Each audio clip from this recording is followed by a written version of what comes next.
Hal apa memangnya? Tanya Mami Fitri penasaran. Mami mau tahu aja atau tahu banget? Tanya Adnan menggoda Mami Fitri. Adnan, cepetan bilang, kata Mami Fitri yang kesal karena dia sudah sangat penasaran. Oke, kata Adnan. Alasannya karena sekarang Nafisa sedang hamil. Sambung Adnan dengan bahagia. Kalian jangan bercanda deh, ini gak lucu dibuat bercandaan, kata Mami Fitri gak percaya. Kamu hamil, Nafisa? Tanya Papi Firdaus dan menatap Nafisa dengan fokus. Nafisa menjawab pertanyaan Papi Firdaus dengan anggukan kepalanya dan bibir yang tertarik ke atas dengan lebar. Akhirnya, Pi, kita akan punya cucu, kata Mami Fitri dengan bahagia dan langsung memeluk Nafisa dari samping. Selamat sayang, ucap Papi Firdaus dan ikut memeluk Nafisa. Sekarang Nafisa berada di tengah-tengah Mami Fitri dan Papi Firdaus yang sedang memeluknya. Mami Fitri menangis terharu mendengar kabar kehamilan Nafisa. Dia sangat bahagia karena sebentar lagi dia akan menjadi seorang oma yang sebenarnya. Mami kenapa nangis? Tanya Nafisa saat Papi Firdaus sudah melepaskan pelukannya dan Nafisa sedikit memutar tubuhnya menghadap Mami Fitri. Mami sangat bahagia, akhirnya doa-doa Mami terkabulkan, kata Mami Fitri dengan air mata yang masih mengalir. Mami Fitri berdiri dari duduknya dan menghampiri Adnan dengan cepat. Selamat Adnan, akhirnya kamu akan menjadi seorang ayah. Mami ikut senang dengarnya, kata Mami Fitri dan setelah itu menjatuhkan dirinya di pelukan Adnan anak satu-satunya. Akhirnya Mi, kesabaran Adnan selama ini berbuah hasil. Sebentar lagi Adnan akan dipanggil ayah sama anak kandung Adnan sendiri, kata Adnan yang ikut menangis. Baru kali ini Papi melihat Adnan menangis seperti itu, kata Papi Firdaus kepada Nafisa. Nafisa dan Papi Firdaus hanya bisa diam saja saat melihat pemandangan seorang ibu dan anak laki-laki menangis bahagia bersama. Kamu mau nggak mangga muda? Tanya Papi Firdaus kepada Nafisa yang dari tadi diam saja. Mendengar Papi Firdaus menyebut mangga muda, membuat Nafisa menelan ludahnya sendiri, dan dengan cepat Nafisa menganggukkan kepalanya sambil menatap Papi Firdaus dengan mata yang berbinar. Ayo kita ke taman belakang, biar Papi petikan. Kebetulan pohon mangga di belakang sedang berbuah, ajak Papi Firdaus.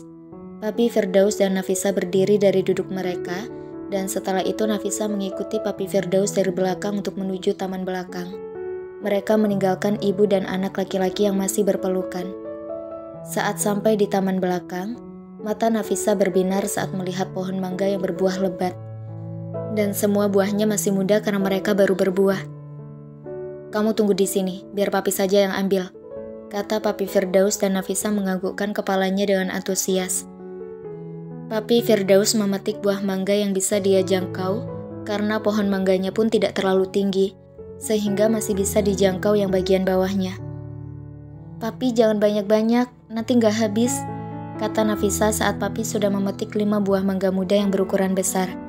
Iya, kata Papi Firdaus yang mengakhiri kegiatannya memetik mangga muda.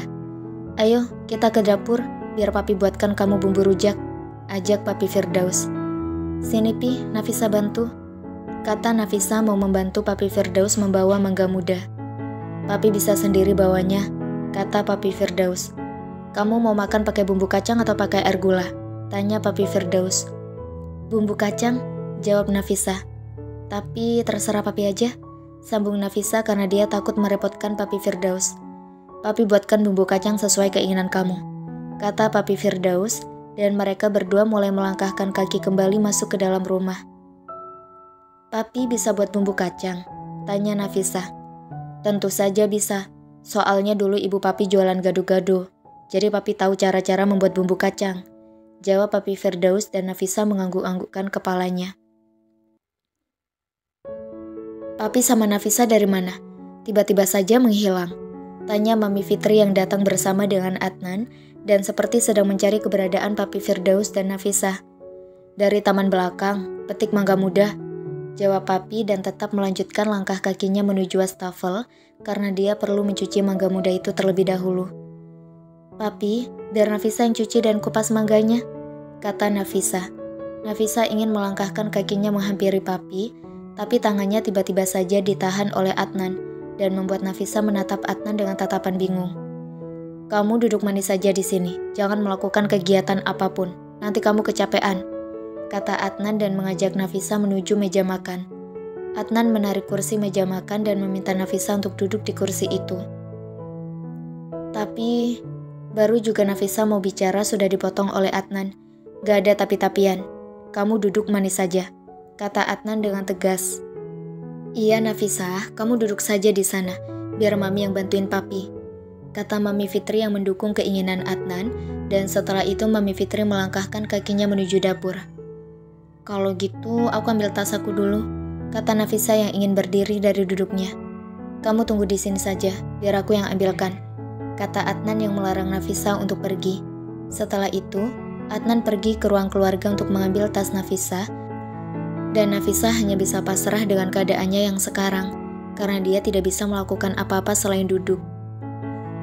Nafisa tidak diperbolehkan bangkit dari duduknya oleh Mami, Papi, dan tentu saja Adnan.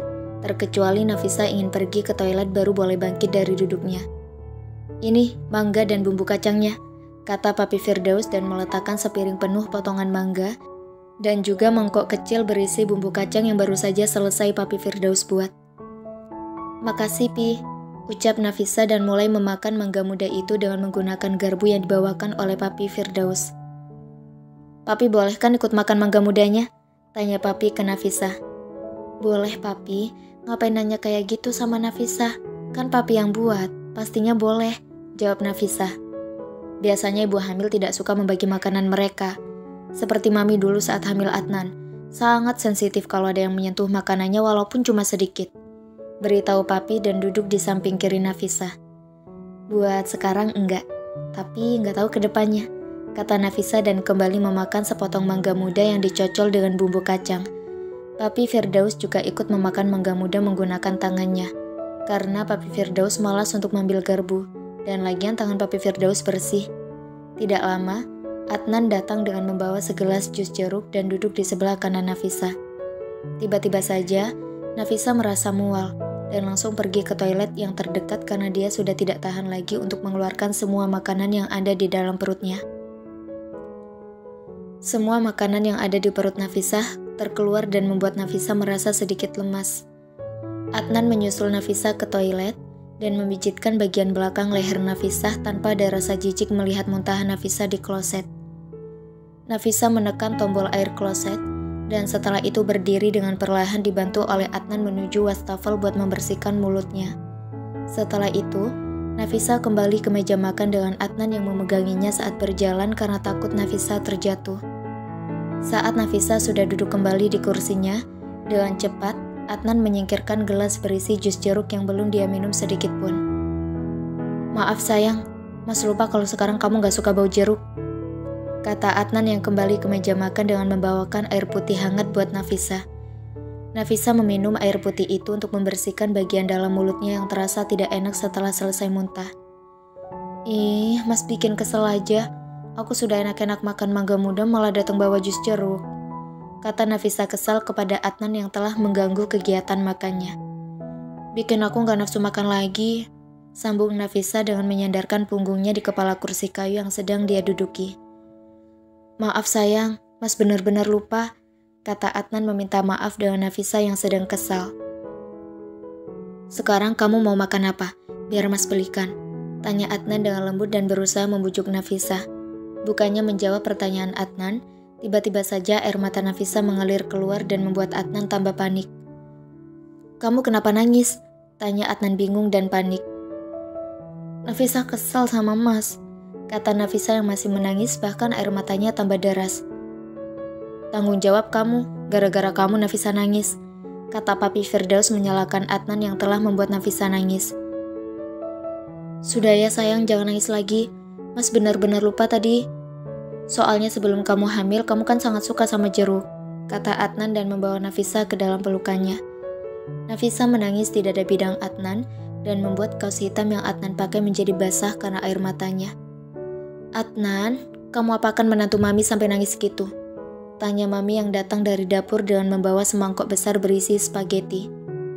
Adnan lupa kalau Nafisa nggak suka bau jeruk, dan tadi saat Adnan bawa jus jeruk ke meja makan, malah membuat Nafisa muntah-muntah, kata Adnan dan mengusap punggung Nafisa dengan lembut agar Nafisa menjadi tenang. Ini pelajaran buat kamu, lain kali jangan diulang lagi, soalnya hati perempuan yang sedang hamil sedikit sensitif, kata Mami dan meletakkan mangkok besar itu ke atas meja makan. Nafisa, sudah ya nangisnya, ini Mami buatkan spaghetti yang kamu mau, bujuk Mami Fitri kepada Nafisa. Nafisa yang mendengar spaghetti langsung mendorong tubuh Adnan untuk menjauh darinya dan menghapus air mata yang ada di pipinya dengan kasar.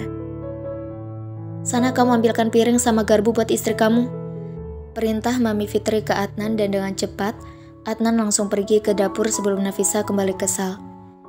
Ini Tuan Putri piring sama garpunya, kata Adnan yang tidak memerlukan waktu lama. Mami Fitri mengambilkan spaghetti buat Nafisa dan setelah itu meletakkan sepiring penuh spaghetti di depan Nafisa.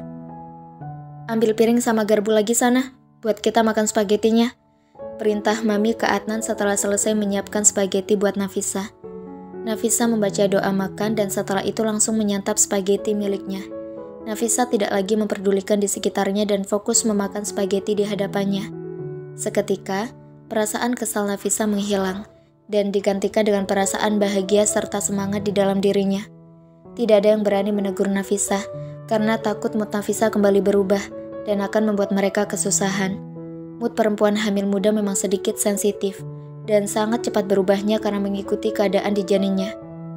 Mereka membiarkan Nafisa makan dengan gayanya sendiri daripada mereka akan merusak mood dari Nafisa.